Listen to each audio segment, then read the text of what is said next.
English translation, 7th contact, Tuesday, 25th February, 1975, 1802 HRs. You called me yourself today. Evidently, you have to tell me something important, Simyase. So it is, but you must remain silent about this. Okay, Simyase, I will do as you wish, and I will remain silent about it. So now I want to tell you something that will surely please you. Soon I will receive a new beamship, which you can then also photograph at close range in order to get rather good photos. Unfortunately, in my current ship, the automatic beams are still installed, which would destroy your films up to a distance of about 100 meters, that is to say, very precisely 90 meters. The radiation is not harmful to living organisms, but as I said, it would destroy your films. Excellent. I am already looking forward to it. May I then also capture the inner furnishings, etc. on the film, and take the flight with you that you have promised me? You may fly with me when the time has come for it. However, I must not allow you to take even one single photograph inside the beamship. Perhaps at later times, but that is not for me to decide. At a later time, you may then maybe also take a picture of me. But for the time being, this is not yet up for discussion, and perhaps it also cannot be, because very specific reasons do not allow this yet or not at all. It's all right, Simyase. I do not want to pressure you.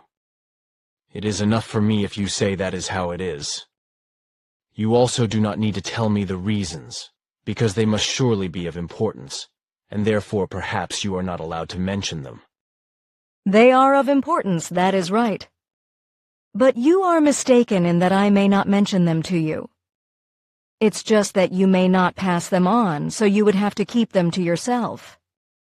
I already understand, and thus you also should not tell me the reasons. You are very mentally fine-feeling. But now I would like to ask you not to forget my task. Certainly not, also, how could I? But do you already want to go again? No, I only asked you again because it is very important.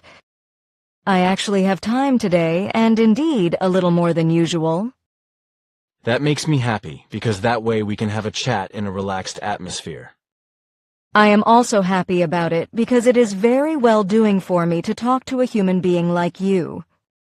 You have a characteristic of yourself that is very likable to me in a very peculiar way. And also your often extreme thought processes and your philosophy attract me. Do you now just have to make me a marriage proposal, Simyase? Exactly. We would make a nice couple. One just has to have ideas, Simyase. You certainly are not lacking in those, and neither in your peculiar sense of humor. But unfortunately, my humor is often perceived as a serious matter. You are just far ahead of your time and think in other dimensions. I have also already considered that, but whether it really is so, I do not know how to assess it. Do not be so modest, for you know it exactly. All right, but do we not want to talk about something else? That's typical of you, but you are right. Let's talk about something else. First, I would like to answer the question you asked me last time. Monsieur Rashid was already one of our contacts since 1956. As you do know, he was a priest of the Greek Orthodox Catholic Church. We engaged him to take several things in hand, which he also promised us to do. Thus, we thought that he would be the right man to solve a very difficult task. Consequently, we showed him the spot where he could have found the Talmud Emmanuel, but which you then found, that original script that Judas Iscariot had written during the lifetime of Emmanuel alias Jesus Christ. Through our help, he learned the old Aramaic language and was thus able to translate the scripts. He did this very correctly and made a German language translation that is, indeed, known to you. Through the reading of the original scripts, Monsieur Rashid succumbed to pangs of conscience and suddenly no longer knew what he should acknowledge as truth. To the outside he made the feigned conviction known that he would give belief to the Talmud, but in reality the religion was too deeply anchored in him, and he suffered from pangs of conscience. This, then, was also the reason why he officially withdrew from his religious belief and devoted himself solemnly to the task of translating aforementioned script, which he did very correctly in spite of everything. But as I said, he was not convinced and never knew what he should do. In addition, he lived constantly in anxiety that his found scripts might become discovered and known, so as a precaution we had to associate him with someone who did not know anxiety and who guaranteed us, according to his character and knowledge, that he was able to secure the scripts, so therefore you. Unfortunately, however, Monsieur Rashid became more and more entangled in his anxiety, and he began to divulge things that could become dangerous to him and the Talmud. He took it so far that by the middle of 1974, he had no choice but to flee from Jerusalem and take off to Lebanon, where he lived in a refugee camp under a false name, together with his family. But he then also had to flee again from there and left the country. His anxiety, however, was to blame for the fact that he locked all scripts in a wooden wall, where they were completely destroyed by a fire just a few hours later when Israeli military invaded. Therefore, it was his fault that everything was destroyed. But actually it is also our fault, because we trusted him too much and expected too much of him, whereby the most valuable evidence could be destroyed, which could ever have revealed the untruth of the Christian and all other sects and religions connected with it. But there still exists more than a quarter of the script in its German version, and it will also in this way be sufficient to bring the truth to light and free the human being from a deadly delusion. So this is how things are. Sure. What is Monsieur Rashid doing now? We broke off all contacts with him when he fled with his family from Lebanon and left the script for destruction. We only know that he was most recently in Iraq. From then on, we were no longer interested in him. He and his family have gotten lost somewhere in the world, just as he has also lost his real name. What is that supposed to mean again? Is his name not M. Rashid? No, because only his cousin is called by that name. I do not want to mention his real name officially because perhaps he is now using it again just as he did as a priest. Despite everything, we are not hostile-minded towards him and do not want to cause him any difficulties. That is why I do not want to mention his name openly. All right, Simyase. I also do not want to know it. You are not curious at all, although you know the real name. Otherwise, now and then I am indeed, but when I do not want to be, then I just am not. With your allusion, however, do you mean the real given name or first name that begins with an I? You are honest. Yes, that name is meant.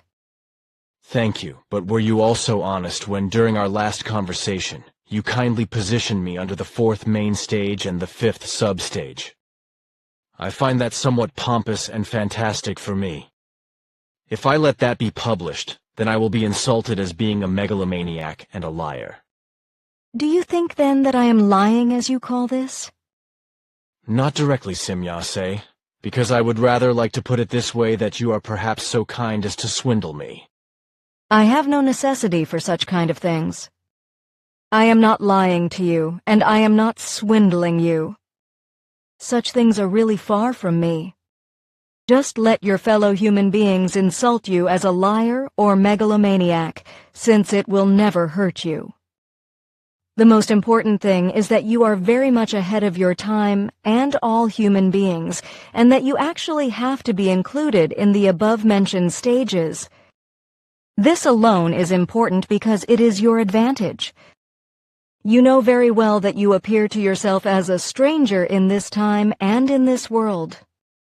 In this you have the best proof that your placement is correct, and that it is no bad or friendly joke.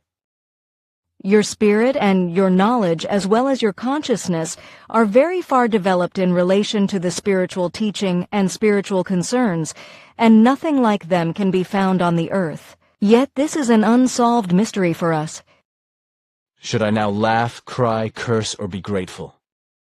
None of all. You just have to accept the fact, nothing else. I give up, otherwise I may end up going crazy. A life form with your spiritual and consciousness-based state can no longer go crazy so easily unless evil external gay vault is used. Well, then not. I really give up on it.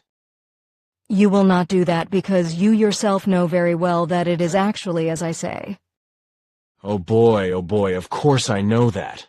But why do we just always have to talk about the fact that I know such things? I happen to know it, and that should be enough.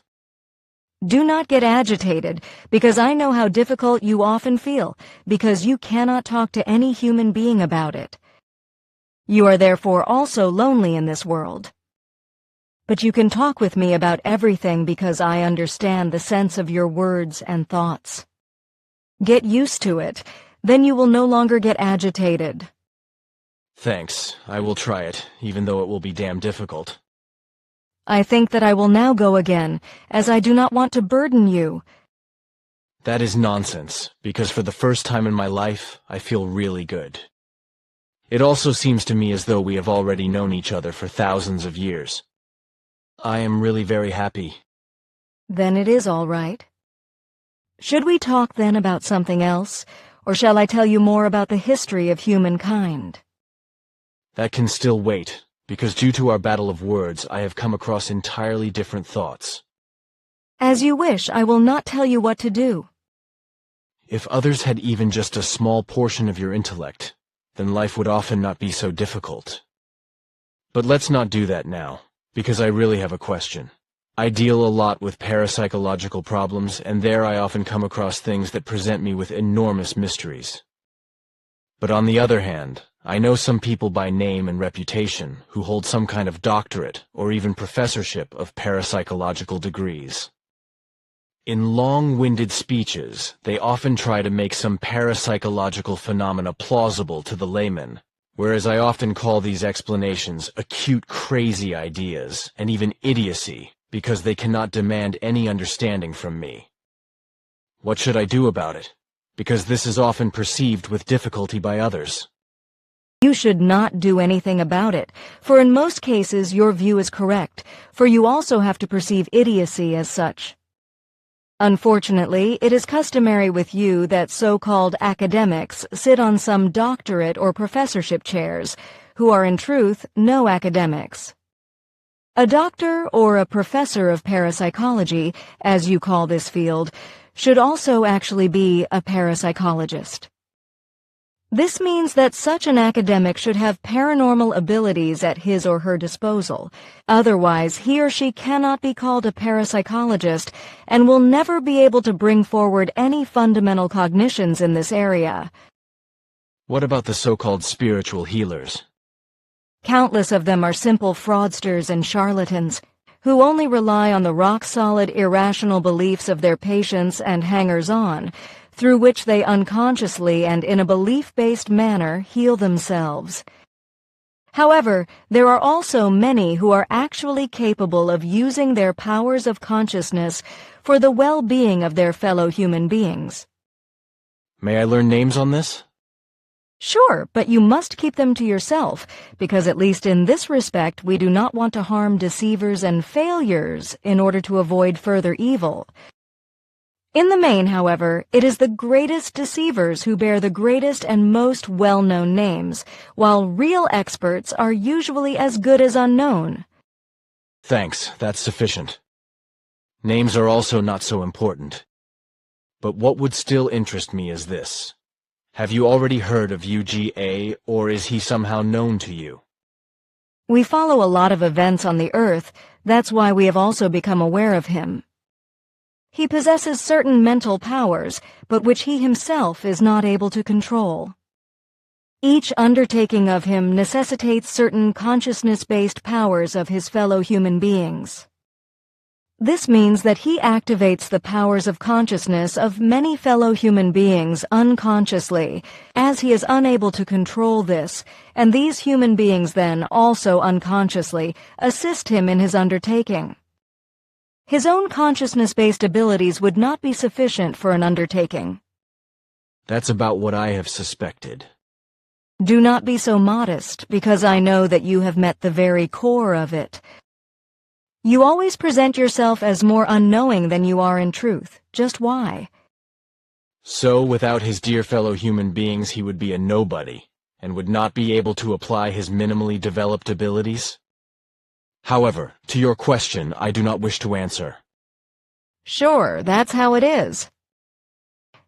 So then, if you do not want to elaborate on my question, then so be it. I have had a presentiment of that.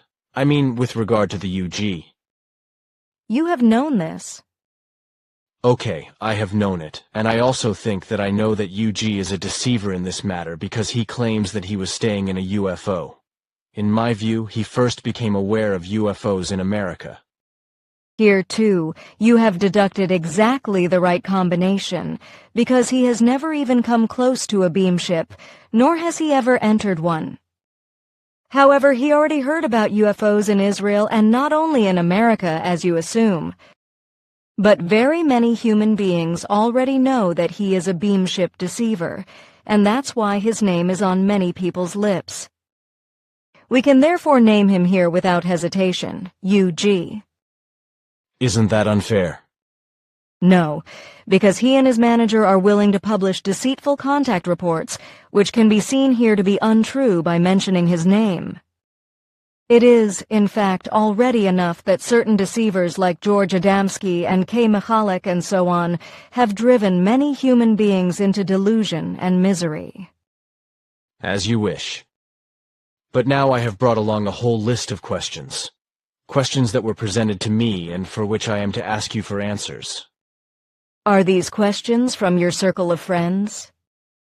Yes, but these are also questions that often occupy myself. Very good, then ask. The most frequently mentioned question is whether I may also bring along friends of mine and so forth to our meetings. That cannot happen, unfortunately. The reasons for this are well known to you. If I would allow that, then we could totally officially turn to the whole of humanity. However, I have already talked at length about the fact that we are not yet doing this or will ever do so. Sorry. I only gave you an answer to your question. The apology is not for me, but for all those for whom I have addressed the question to you. Of course, I should have known that. My next question deals with the earthly human races. We have here yellow, red, white, brown, and black human beings. How does that come? Why is there this color differentiation? This actually belongs in the history of Earth humanity, which I wanted to continue to tell you. But I want to answer the question already now for you, and I can spare myself these remarks later. On Earth, there are not only the 5 color races mentioned by you, it's just that the others are completely unknown to you. In part, they live in places where no human being has been able to find them yet, partly... Do you mean that they might perhaps live underground? As for example, the claim goes that this would be the case in Mexico, or that they live under domes in inaccessible mountains or inside of hills, about which also mythological things are told. Certainly, and here and there these races also step into the world of the sun and mingle with the inhabitants of the surface. Particularly in countries with many different races, they do not attract attention and can move around unencumbered, especially if they veil their faces in the way customary in the country. It gets already more difficult if the color of their face is very noticeable, so for example bluish, who live in the Indian area, yes? You know this? I have eyes in my head. Of course, but you have overrun me once again. But further, I wanted to say that some differently colored races already became extinct a long time ago. But in the same way they are all the product of the celestial suns, that is to say they were begotten of them, just like the Earth races still existing today. The celestial suns or starfarers, as we want to call our forebears, were at home on many different planets of stars, in a different space-time configuration or far away from the SOL system, whereby the planets were fundamentally different in climatic terms. Hence, they also produced other races which were able to adapt to the climate from the Ur beginning. Due to the climate conditions, also a corresponding skin color developed, of which there are innumerable in the universe. Their body sizes were also different because, depending on the gravity of the planet in question, they ranged from only 50 centimeters tall up to several meters.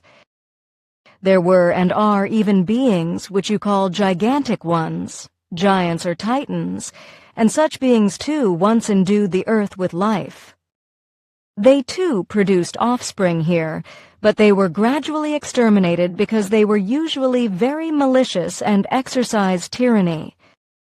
The different color races of today are thus descendants of our variously colored forebears, who came from different planets of foreign stars. So, then today's human beings on the Earth were not actually created on the Earth alone, and they neither are descended from the apes? Do you actually believe in this ape-human being theory? I am not stupid after all. My intellect tells me something different than the crazy brain of a Darwin, who has brought this horror tale to the world and fraudulently underpinned it with falsified bones of apes, which to this day has been concealed and kept secret by the responsible persons. I did not regard you as stupid. I did not mean it that way. It is just a saying to explain what I am perceiving. Oh, I see. Well, you are right with your view that the human beings of the earth are not descendants of the apes. They were partially begotten by our forebears, who also mixed themselves with earth beings, who were simply called Eves at that time.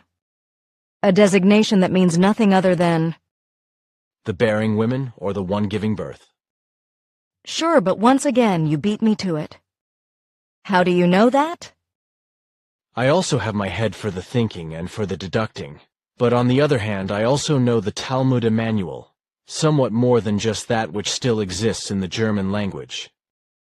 Of course, but the earth beings at that time were of the most diverse forms and kinds. Some of them were completely wild creatures of human-like forms, some of which had been marooned on the earth in earlier millennia by our forebears, that is, their descendants. These descendants of the marooned were abused by foreign spacefarers, and these fertilized also by genetic manipulation different animal species, and produced new life forms by genetic engineering. One of these, by the way, is the ape being still known today, which represents a human-animal mutation, namely the Panpaniscus bonobos stauros pygmy chimpanzee. Thus, the ape being is descended from the human being, not vice versa. Other ape beings resulted from natural evolution in the hominid line. Your researchers and scientists have already found many in-between mutations between humans and ape beings, but usually only as skeletons or partial skeletons. These in-between mutations, part human, part ape being, are known to the human beings under names such as Africanus, Peking man, and Neanderthal, and so on. 4 different species of them have survived over all past millennia, and their descendants still live today, although no longer in large hordes, but only isolated or in very small groups. They are so wild and shy that human beings will hardly ever see them. The human beings have coined special names for them, Yeti and so forth. The Eves were, besides earth-created hominid living creatures, nothing more than very wild descendants of those marooned thousands of years ago, from whom at that time any tools were taken away.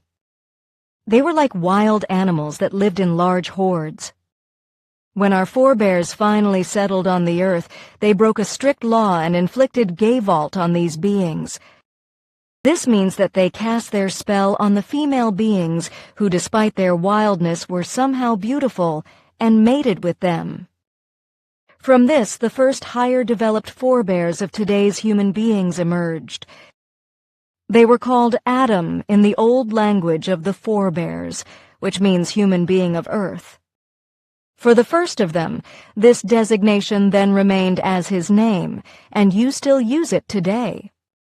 But since our forebears were mixed races of different colors and sizes, they of course also produced different colors and races of different sizes completely according to their characteristics. The smallest ones were 50 centimeters tall, while the largest and most vicious ones reached some 12 meters. Their appearance was also varying, and some type of them were only remotely reminiscent to human forms. They were left to die out or were killed if they were too vicious.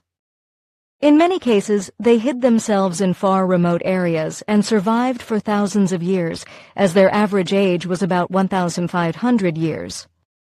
But little by little, they also became victims of the time or of the human beings. The last of the vicious ones, whose life was ended with Gewaltsamkeit, died a little more than 230,000 years ago.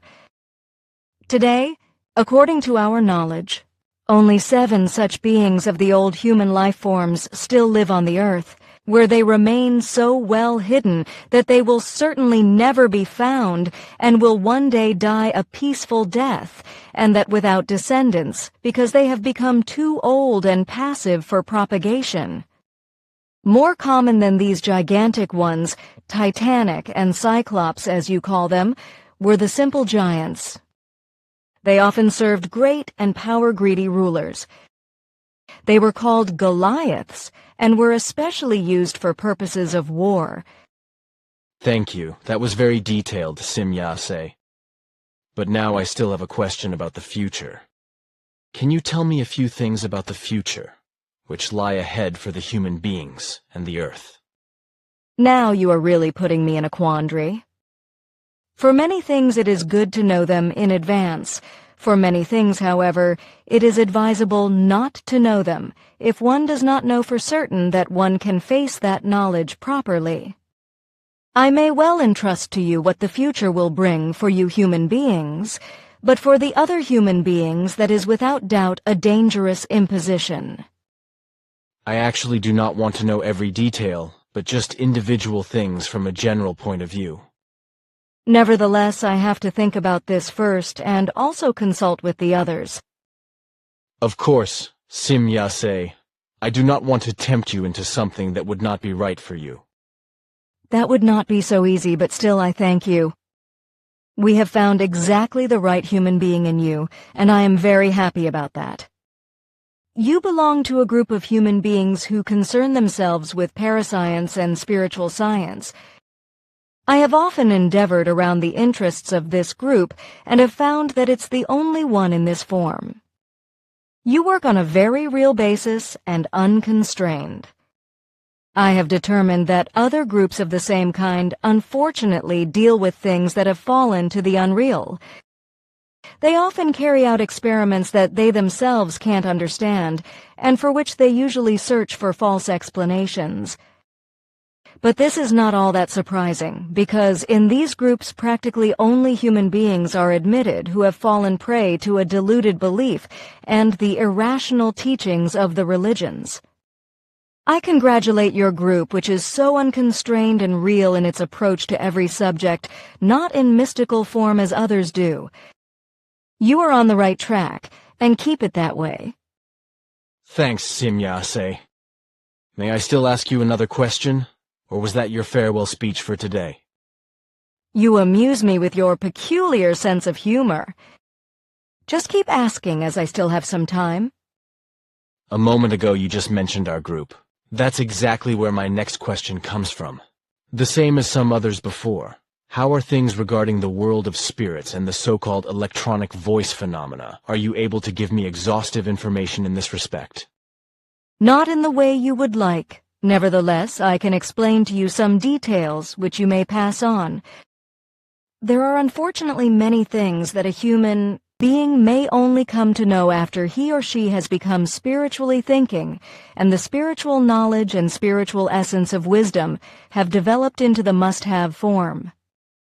Therefore, I have to conceal many things, unfortunately also from you. A world of spirits, as you called it, does not exist. There are only the fine fluidal worlds in this regard. These are worlds that are located in other dimensions and harbor bodiless spirit forms. When a spirit leaves a material body, then it cannot simply settle down anywhere. It must inhabit a body again. That is to say, it enters a fine fluidal world, thus a world of spirit forms, of which there are countless ones. There, the spirit lives as its own form for so long, until it returns again into a newly created host body. Aha, that means that the spirit will as a human being not always have the same material body and not the same personality, if I understand it correctly. Because you just said a newly created body. Right. This means that every spirit form normally has a residence body that is specially tailored to it, in which it lives through its life in material form. Over an entire main period, one can thus observe that the facial features of the host body are not always alike, and that they therefore change very noticeably. This applies until a high spiritual level is reached. Not with very low, but with very high spiritual levels, the faces of all host bodies of the various spirit beings begin to resemble each other. So when a guest body has died, then the spirit leaves it and normally enters a fine fluidal world. There, too, it has to live through certain periods again before it can call upon a host body anew. But if a host body is due to some circumstances destroyed with Gewaltsamkeit and prematurely, before it is brought to life by the spirit on the 21st day, then it can happen that the spirit in question does not as soon as possible look for another host body and inhabits it, but that it remains in the realm of the other world.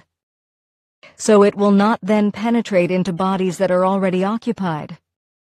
Therefore, this won't have as a consequence that two spirits live in a single host body and cause serious confusion. There are thus no possibilities for that.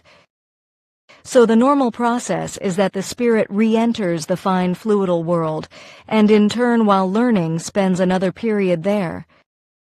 This is roughly in line with my imaginations, although not that precisely. But how about that? Are we able to enter any kind of connection with this overall consciousness block belonging to the spiritual being in a fine fluidal world? Sure, but that is not recommendable. The overall consciousness blocks, which enter fine fluidal worlds like the spirit forms themselves, are no further along in their knowledge than they were in their material life. Untruth and lies and very deliberate deception are still characteristic of them as well. Therefore, the materially living ones should not want to get in touch with them, because they could be lied to on a large scale. It would be better for the living ones to increase their knowledge through their own consciousness work than to aim to acquire it in this way, because in many cases they would only be led into the unreal. Of course, there are also overall consciousness blocks that would be able to respond in an honest mentality. 207, however, there are few of them, and they live in higher spheres because they are further developed consciousness-wise. On the whole, however, there are few human beings who can enter into connection with the deceased, as you say.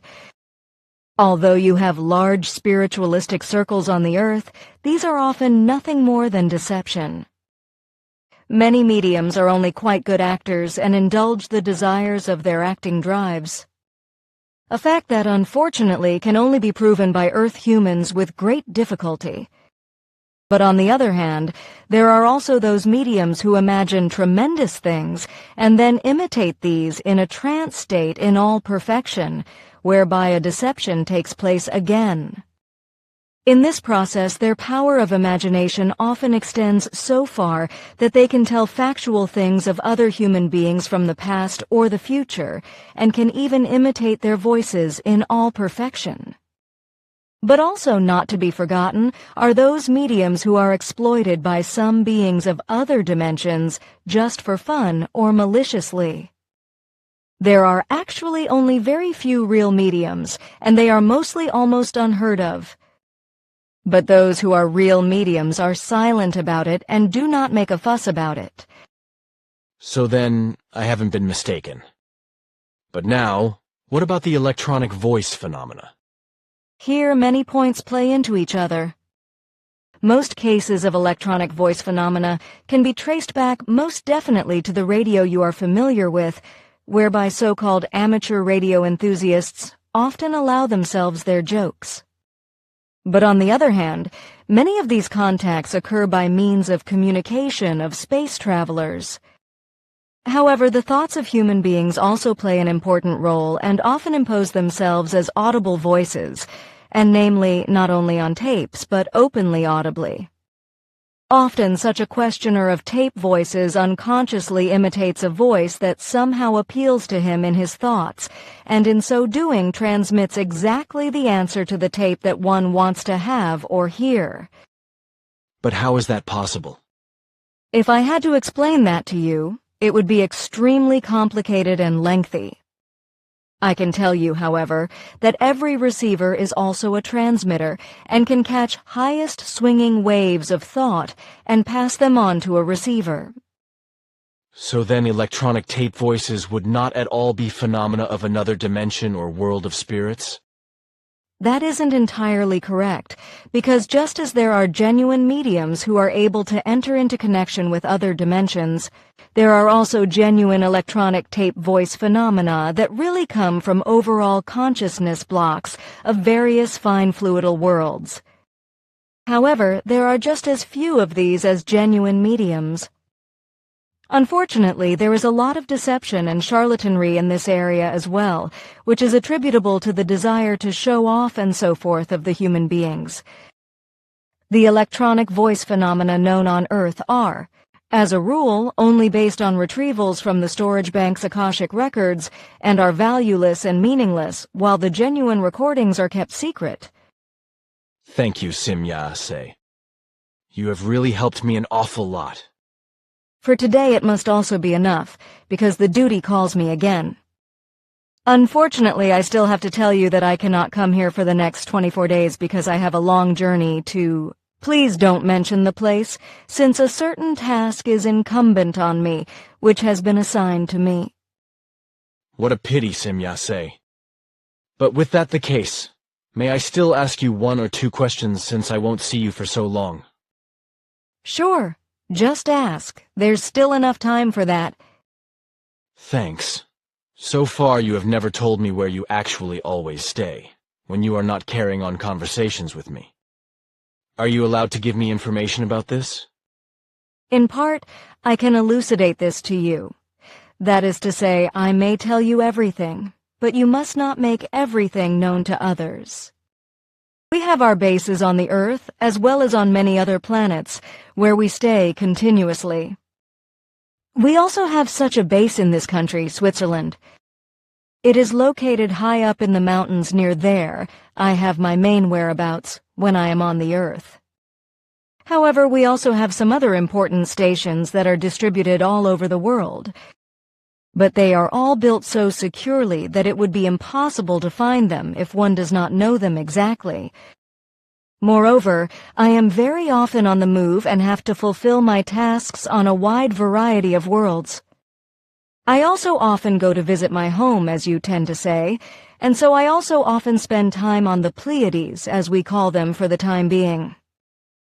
Can we have a more detailed talk about this at a later occasion?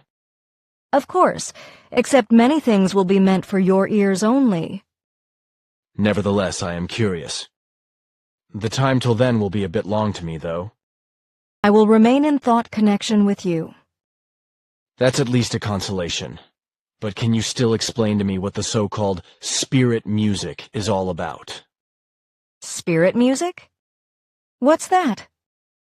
It is, after all, always claimed that certain people would receive pieces of music transmitted from the other world. Oh, I see. You call that spirit music? That's what certain people call it. But what's it all about? It is an evil deception, self-deception, or self-suggestive delusion and the like. Spirit beings do not transmit music to the living ones. Okay. And what's up with the so-called display of power, the magic? Regarding this, you are best oriented, and you know exactly that it does not exist in the form that is generally assumed and advocated. Magic is based on consciousness-based plus and minus powers. Thus, good and evil, or in other words, positive and negative. I have already said that you are most accurately oriented in knowing about it. Nevertheless, I would like to talk with you about it. Sure, but we must postpone that to a later date, because now I really have to go. Of course, Simya-se, I do not want to bring you into a quandary. Task Part 1, from Contact on 25th of February 1975, 1802 HRs. You are not allowed to tell anyone the first part of this task. Therefore, also do not write it down. So in this way, it also cannot become accessible to outsiders by any chance.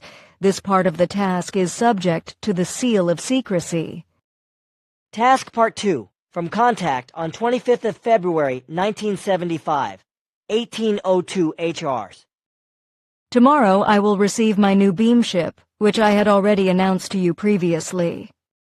As a result, we will have 4 beam ships stationed in your country for 3 days. We have decided to show you these 4 ships for one time, so you shall in 2 days at 10 o'clock go to where we will then show you a demonstration flight that you can photograph. I will not contact you, but however, I will land my new ship so you can take very close-up recordings. Unfortunately, I will not have much time, because I still have several things to do for the task I have to carry out. Hence, there is not enough time for a contact. However, to make myself a little more familiar with my new ship, I will undertake another flight in the afternoon, and I leave it up to you as to where I can meet you again for a flight contact, where you then shall take pictures again. It would be very convenient for me and at 16 OHRs, because I will be there in the area then. If that's all right with you? Sure, I will be there at that time, at 16 AHRs on the 27th of February. Regarding my old ship, I would still like to explain that it is already several hundred years old and still represents one of the old forms. These old ships are still built according to the principle of corrugation, a form that has found application with us for reasons of stability. But now, these types are all going to be eliminated. For this purpose, mine will also be brought home on 3rd March by one of our pilots, and in company of a second smaller ship of the reconnaissance class. If you now want, I can arrange that you can photograph them as well before they go on their journey. Of course, gladly, Simya-se. Could they possibly come to? Sure, but be there punctually at 70 AHRs. Thanks. I will quite certainly remember the time. Good. This will be the second part of your task, by which you shall create good photo material. 27th February 1975, 10 HRHRs Jakobsberg, Allenberg, Bettsville, Barrettsville.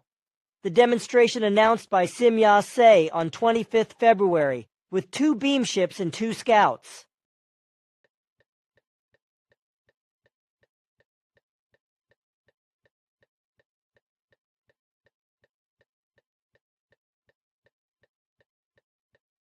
February 1975, 10:03 HRRs, Jakobsberg, Allenberg, Bettsville, Barrettsville.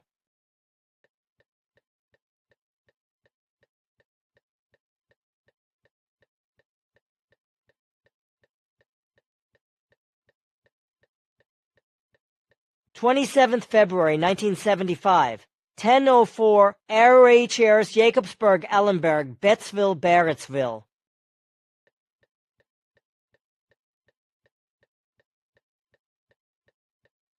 February 1975, 16 Kreuzheitsrohrs, Jakobsberg, Allenberg, Bettsville, Barrettsville. The demonstration flight with Simya-se's new beam ship announced on 25th February. Close up from below.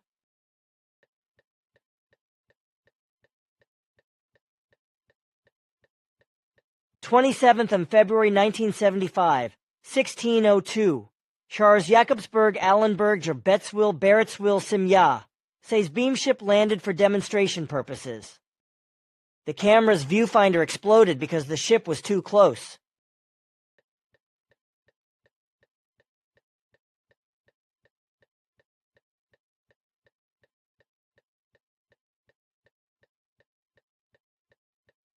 27th of February, 1975, 16:05. There's Jakobsberg, Allenberg, Bettsville, Barrettsville, Simya. Says beam ship landed for demonstration purposes. The camera's viewfinder exploded because the ship was too close.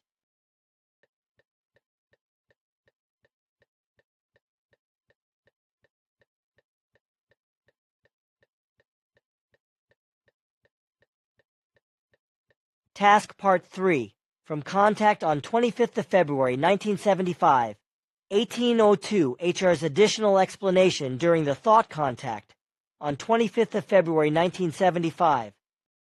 As the third part of the task, I would like to ask you to pass the following on to relevant authorities, but bearing in mind that for the time being these cognizances are with their full implications, not intended for the broad spectrum of the public. You know the path to take. It leads via Mr. Karl Veit, whom you had supplied with your contact reports. He is and remains the determinative person who shall purposively spread and transmit the news. However, in the last few days I had to realize that Mr. Veit was very shaken after receiving the reports and was befallen by doubts. Unfortunately, he is also bound by things that are religious. This is due to the fault of certain alleged contact persons who were able to influence him cheatingly. Even his closest relatives and countless friends have thereby been affected. Nevertheless, Mr. Veit will have to triumph over himself and acknowledge the truth. His rationality will have to triumph, for his sense asks for it. It is at your discretion whether you want to tell Mr. Veit my comments in this regard, which would, however, be appropriate. He is known to us as an honest-thinking and honest-acting human being, and he appreciates honest openness. Therefore, as the most rational one of all in terms of spreading the truth, I have also mentioned his name to you, even though, for reasons known to you, we cannot enter into personal contact with him. But you should stand between him and us as intermediary in the sense that you convey our messages to him and he takes their appropriate spreading to hand, because they are very important and of great significance. Today's message is not intended for the broader public, but only for all those who are honestly conscious of our existence, besides, first of all, however, for your governments and scientists. Create a group from your circles that will specifically only be dedicated to tasks of the kind as the following one will be, for this one and further ones are of immense significance for the continued existence of all life forms of the Earth. The group shall have its field of activity in keeping scientists and governments from putting into practice certain things, research results, cognitions and achievements that can bring death, depravity, and annihilation upon all life forms and the entire solar system. Today's message is this. For many decades we have been examining all spheres of your world, its steady increase of its changes and the dangerous effects of propellants and other dangerous pollutants released by the human being of Earth. For some years now, we have noticed that in the stratosphere, a steadily increasing dangerous change becomes noticeable, which can have fatal consequences for all earthly life. To an increasing extent, the ozone belt of the stratosphere is changing due to irresponsible influences of human achievements. Various ozone-depleting chemicals rise as gas substances into the stratosphere and damage the ozone belt. In particular, it concerns chlorofluorocarbons and bromine gases, which smell very bad, and, in contrast to the term of the human beings of Earth, are designated with us and in our language as poison gases, and not as chlorofluorocarbons. It is dangerous that these poison gases reach into the ozone layer of Earth and slowly decompose it. CFC gases are called bromos among the Pleiades.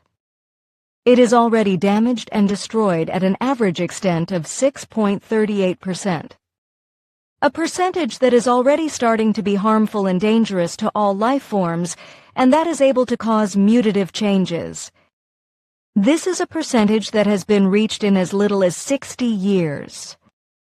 In particular, it is the chlorofluorocarbon gases and the bromine gas substances that, along with many other pollutants, are slowly destroying the ozone belt, as I have already mentioned earlier. As a result, more ultraviolet radiation from the sun is able to penetrate into the atmosphere, which can damage all life forms. Above different areas, this ozone belt has already been dangerously impaired and has become varying in its protection. At 3 different points, there is already the danger that it will be broken through within a few decades and completely annihilated if the release of destructive factors is not restricted. Failure to do so would mean that holes would be torn in the protective shield and ultraviolet solar radiation would penetrate unhindered, which would entail an agonizing death of all life forms. Anything that accidentally gets into the area of the dangerous radiation penetrating through the hole is ultimately exposed to salvageless annihilation. Destructive chemical substances, gases and radiations are also mainly released by explosive motors and further material-destroying processes of other kinds, such as, for example, nuclear fission, and forms similar to it, which have subjected the entire course of the world and all life forms to a bad change on a large scale since 1945. However, destructive chemical gases and so forth are also released by things of everyday life, as each spray can also releases other chemicals besides CFCs, which rise up to the stratosphere and slowly but systematically destroy it. Recently, researchers and scientists of various countries have become that much more knowledgeable and advanced in their cognitions that they have recognized the destructive effect on the ozone belt caused by various chemicals and in particular CFCs, and now want to assess this in their irresponsible delusion for power for purposes of war technology. They have already developed fundamental ideas for building missile bodies whose destructive and deadly factors are supposed to be chlorofluorocarbons and also bromine substances. If they were shot up into the stratosphere and caused to explode there, the consequence would be that enormous holes would be torn into the ozone belt, and all ultraviolet radiation from the sun would penetrate uninhibitably. Such a hole, however, can only close itself again very slowly, whereby the process may take centuries, provided that no further destructive substances penetrate. In addition, the factor that the ozone belt is subject to a certain movement and roams comes into effect. Hence, a hole in it would not only destroy a very specific area, but it would roam almost uncontrollably and also destroy other wide areas. A fact that is not yet known to your scientists. Moreover, all these are also facts that have hitherto been concealed from the general public. My message is in the sense that the group that you are to form is to dedicate itself to tasks that serve the prevention of and counteract the abuse of such achievements of insanity. Therefore, reach out to governments and scientists and draw their attention to their wrong deeds and actions. It is in the interest of the entire humankind and of all life on Earth to have a banning treaty between all countries of your world in order to stop this deadly insanity. Therefore, turn also to Mr. Michael McElroy at Harvard University in the United States, as he is already an authoritative researcher in this field. For Hinwil, 26th February 1975. Parascience and Spiritual Sciences and Ufological Studies, Wiehaldenstrasse, 108340, Hinwil, ZH, Switzerland Billy, Eduard Albert Meier. To all persons responsible in governments, universities, military, sciences, media, radio, and TV institutions, etc. of the earth in all countries. Appeal. All persons responsible in all governments, universities, military forces, sciences, media, radio and TV institutions, etc. of the earth. and all countries are called upon to consider and take note of the following, and to take logical measures of related form in order to avert the looming evil for the entire earthly life and for the nature and the planet. As man of contact with extraterrestrial intelligences from the star cluster of the Pleiades in the constellation of Taurus, I have been informed that the Earth and all earthly life are threatened by a catastrophe as a result of a progressing destruction of the ozone layer that inhibits the ultraviolet radiation, caused by the fault of the human beings of Earth themselves, who damage and destroy the ozone layer in a rapid rate by the production and release of CFCs. According to the information provided by my Pleiadian friends, a worldwide ban on the use of CFCs is urgently needed, and that within shortest time. There must be no time lost, so an absolute ban and an enforcement of the same must take place within the next 12 months if serious damages are to be avoided. According to the information provided to me, the ozone layer is already damaged to such an extent that health-damaging consequences will ensue for fauna and flora and for human life. A fact which will have even much worse impacts. If the use of CFCs is not permanently banned due to human irrationality and greed, etc., the southern ozone layer above the polar region is already severely damaged, which is also the case worldwide regarding the entire ozone protective layer of the Earth, albeit only to a very minimal extent for the time being. However, this will change very quickly if the destructive CFCs continue to be used and released. If this continues to happen, then, according to the information of the Pleiadians, it will result that by the year 1990, that is to say in only 15 years, the ozone layer will be destroyed and its protective function impaired to such an extent that gigantic holes will form in the ozone layers above the polar regions and then further over the entire Earth, whereby all life will be endangered in its existence. For the human beings, skin cancer will increase in alarming proportions, as will blindness and eye diseases, etc. However, also the entire fauna and flora will be affected in their existence, from which the dying off and extinction of many plants and trees will be only one of the many evils. In addition, allergies will become more frequent as well as many diseases, along with new evils, for which no healing medicine will stand in the way. All those responsible on the Earth are urged to take this warning and this call seriously, to listen to the well-intentioned and knowing words of the Pleiadians and, according to the warning and the call, to do everything necessary to avert the danger of the destruction of the world-encompassing protective ozone layer, as long as there is still time to do so, in the interest of all life on the Earth. All you responsible persons of the Earth, you who have the ability to keep the human beings away from the dangerous use of CFCs by a strict CFC use ban or by public warnings, etc., or to draw attention to the imminent danger, do everything humanly possible and use all initiative at your disposal to avert the imminent danger and to preserve all life of the Earth and the planet itself. Bailey's Edward Albert Meier.